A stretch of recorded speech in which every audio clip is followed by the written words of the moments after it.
Cordial saludo, mi nombre es Arnoldo Arana y quiero continuar con la serie Entendiendo mi ansiedad, basada en el libro Cómo manejar eficazmente la ansiedad. Y en esta ocasión quisiera conversar acerca de la ansiedad como un proceso que opera como un ciclo en fases. La ansiedad se inicia con la percepción de una situación asumida como amenazante, retadora, desafiante, que hace que se detone muchas veces un pensamiento catastrófico negativo, una especie de percepción de riesgo o peligro en la forma de pensamientos anticipatorios. Y estos pensamientos dan lugar a un tono emocional muchas veces desagradable y abrumador. Por otra parte, los estímulos externos se hacen más influyentes como disparadores de la ansiedad, como resultado de las causas profundas presentes en la persona de las cuales hemos hablado, como creencias, huellas por traumas vividos, situaciones abiertas, duelos inacabados, actitudes negativas, historia familiar, etcétera, que hace que se perciba la situación como amenazante o desfavorable. Luego los pensamientos negativos tienen un impacto sobre nuestro cuerpo, activando una especie de sistema de alarma o mecanismo defensivo que se experimenta en forma de síntomas de la ansiedad. Pero a su vez las sensaciones corporales y síntomas disparan nuevos pensamientos negativos. Diríamos que pensamientos y síntomas se retroalimentan continuamente y esto hace que se pierda la conexión con nuestro aquí y ahora, desconectándonos de la realidad para vivir con anticipación, desde la imaginación, desde la fantasía, y también se genera un conjunto de conductas repetitivas y desproporcionadas, alteradas y desadaptativas que representan muchas veces conductas evitativas, y todo ello en un intento de tratar de evitar los síntomas corporales y emocionales, pero en el fondo lo que generan es distracción y potencia la ansiedad en nuestra vida. Y lo que ocurre en la ansiedad cuando se vuelve desadaptativa, cuando se vuelve crónica en nuestra vida, es como si nuestro sistema de alerta estuviera precalentado, hipersensible, y cada vez que surge una amenaza, esta actúa como un disparador de la ansiedad y el ciclo se repite, dando lugar a un ciclo vicioso que puede cronificarse y perpetuarse en el tiempo. Y lo peor con este proceso es que este proceso, en la medida que se repite, escala en intensidad y frecuencia con cada ciclo que se repite, dado la vulnerabilidad ya instalada en la persona. Cuando la ansiedad llega a estos niveles, se convierte entonces en un sistema de alarma que alerta y amplifica su propio ruido y sus propios efectos, volviéndose recursiva. Entonces las manifestaciones y síntomas de ansiedad son el peligro a estar pendiente, a vigilar, y no necesariamente los eventos y circunstancias del entorno. Y esa misma hipervigilancia contra la aparición de los síntomas de la ansiedad, lo que paradójicamente la detona. Finalmente, los trastornos de ansiedad pueden hacerse crónicos y recurrentes si persisten los acontecimientos estresantes que lo han provocado, o se mantiene el estilo de pensamiento que ocasiona un temor a la presentación de los síntomas,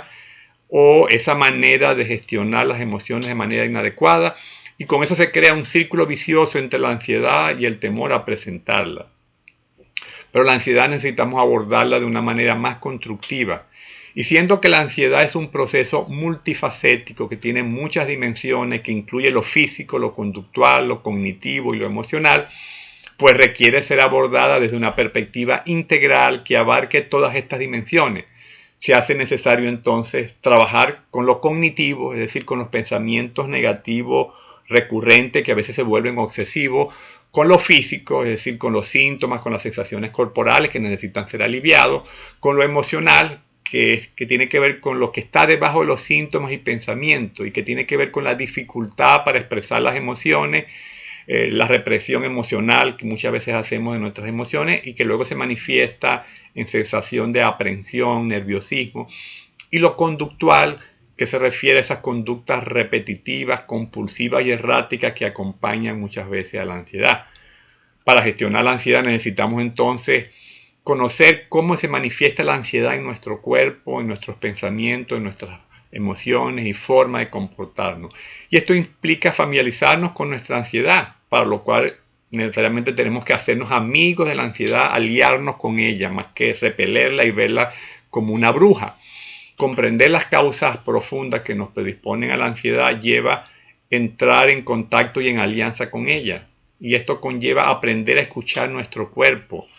que de alguna manera es el que manifiesta las señales, las sensaciones, los síntomas que son los que nos atemorizan, para que estos síntomas no nos resulten tan desagradables y amenazantes. El trabajo con el cuerpo es muy importante y puede incluir la respiración, la relajación, la conciencia corporal. Por otra parte, asociado a estas señales corporales están los pensamientos recurrentes, esas expectativas catastróficas y negativas que surgen como consecuencia de las señales que emite nuestro cuerpo y que necesitan ser trabajados porque representan una distorsión de pensamiento. Y todo este trabajo con la ansiedad necesita traducirse en recursos de afrontamiento, habilidades, conocimiento de mí mismo y del entorno que me permita manejarla y, muy importante, prevenirnos contra la ansiedad desadaptativa. No necesariamente esto implica eliminar la ansiedad, porque ella siempre va a estar presente como parte de la trama de nuestra vida, pero sí experimentarla en unos niveles saludables y que la ansiedad actúe en nosotros como un factor adaptativo que sea más bien en beneficio en nuestra vida. Todo el proceso de aprendizaje que implica trabajar con ansiedad, implica trabajar en estas dimensiones, la dimensión corporal, la dimensión psicológica que incluye los pensamientos y las emociones y la dimensión conductual que requiere convertirse en un aprendizaje muy propio y contextualizado para cada quien. Este no es un aprendizaje teórico extrapolable a todas las personas, no es un aprendizaje académico sobre qué es y cómo funciona la ansiedad, sino cómo funciona la ansiedad en mí, qué la detona en mí, qué la alimenta, cómo se conecta la ansiedad con mi historia de vida, cómo es el entorno que me rodea, porque cada quien vive la ansiedad de una forma distinta y única, por lo tanto cada quien tiene que desarrollar unos recursos de afrontamiento muy propios, distintivos y únicos. De modo que cada persona necesita pues desarrollar sus propias soluciones, sus propias comprensiones, sus propias técnicas, sus propias herramientas, sus propios recursos para lidiar con la ansiedad. Y esto supone construir un camino propio, único, inédito de cada quien para gestionar eficazmente nuestra ansiedad. Concluimos diciendo que trabajamos la ansiedad en dos direcciones. Necesitamos trabajar en dos direcciones: los síntomas y las causas generadoras de la ansiedad. Los síntomas, por supuesto, necesitan ser atendidos para aliviarlo, pero se requiere también trabajar en el largo plazo, en forma prioritaria, sobre las causas de la ansiedad. Es como cuando se ataca una infección por una herida en el cuerpo. Hay que atender la fiebre y evitar que la fiebre escale a altas temperaturas porque puede generar convulsiones o daños físicos, pero además hay que actuar sobre el foco de infección, ponerle antibiótico, drenaje, extracción de algún cuerpo extraño para solventar en todo caso el problema raíz. Y si no se trabaja la causa raíz de la ansiedad, que tiene que ver con nuestra forma de pensar, de gestionar las emociones, con nuestras actitudes de vida y con nuestros comportamientos inadecuados, los síntomas de la ansiedad van a persistir. Pero por otro lado, si no se atacan los síntomas de la ansiedad que vivimos diariamente, resulta difícil lograr la concentración requerida en el trabajo, por ejemplo, terapéutico destinado a trabajar las causas raíces de la ansiedad. Hasta el próximo.